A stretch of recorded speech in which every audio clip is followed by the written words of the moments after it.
Welcome viewers, Raktim all in one চ্যানেলে সবাইকে স্বাগত। আজকে আমরা দেখব ফেসবুকে কিভাবে নতুন একটি পেজ তৈরি করতে হয়।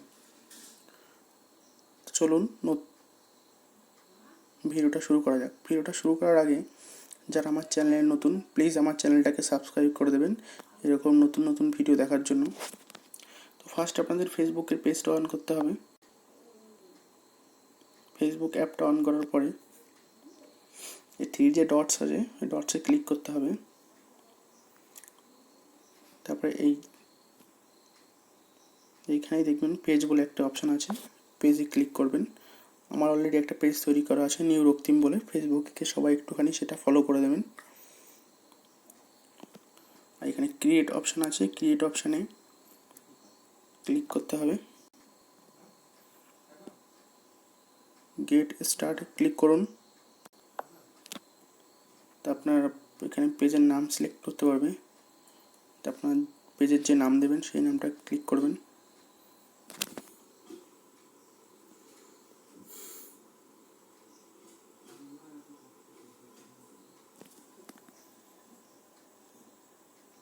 আমি এখানে নাম দেবো দি ওয়ার্ল্ড। তারপর এখান থেকে নেক্সটে ক্লিক করবেন। তারপর এখানে ক্যাটাগরি চুজ করবেন, আপনি এই পেজের মাধ্যমে কী করতে চান। এখানে অপশান আছে পার্সোনাল ব্লগ, তারপরে দেবেন এডুকেশান, তারপরে দেবেন আর্ট,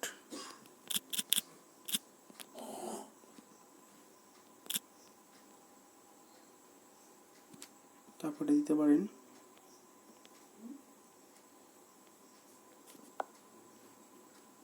এন্টারটেনমেন্ট, তারপরে নেক্সটে ক্লিক করে দেবেন। তারপরে জিজ্ঞেস করবেন আপনার কোনো ওয়েবসাইট আছে কিনা, যদি থাকে আপনি ওয়েবসাইটে টাইপ করে দেবেন, না থাকলে আই ডোন্ট হ্যাভ ওয়েবসাইটে ক্লিক করে দেবেন। তবে নেক্সট অপশানে ক্লিক করবেন। আপনার এখানে কভার ফটো অ্যাড করতে বলবে, আপনি এখানে অ্যাড কভার ফটোতে ক্লিক করবেন, গ্যালারি থেকে চুজ করবেন, তারপর ডান করবেন। সেট করে নিয়ে আপনি সেভ করে দেবেন। অ্যাড প্রোফাইল পিকচার আপনাকে সেট করতে বলবে, এখানে প্রোফাইল পিকচার সেট করবেন।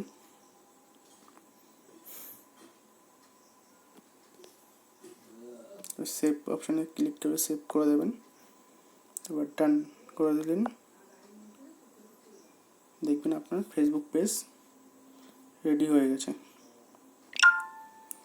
এখান থেকে আপনি যা খুশি আপনার পোস্ট করতে পারবেন, আপনি নিজের পার্সোনাল পেজ তৈরি হয়ে গেল। এখানে পরের থেকে আপনি সবাইকে ইনভাইট করতে পারবেন, যেসব ফ্রেন্ডকে আপনি পেজ ইনভাইট করবেন। তারপরে এখানে তলায় গেলে ক্রিয়েট পোস্ট বলে অপশান আছে, ক্রিয়েট পোস্টে গিয়ে ক্লিক করলে আপনি এখান থেকে সব কিছু শেয়ার করতে পারবেন। ধন্যবাদ বন্ধুরা, প্লিজ ভিডিওটা ভালো লাগলে একটা লাইক করে দেবেন। ধন্যবাদ।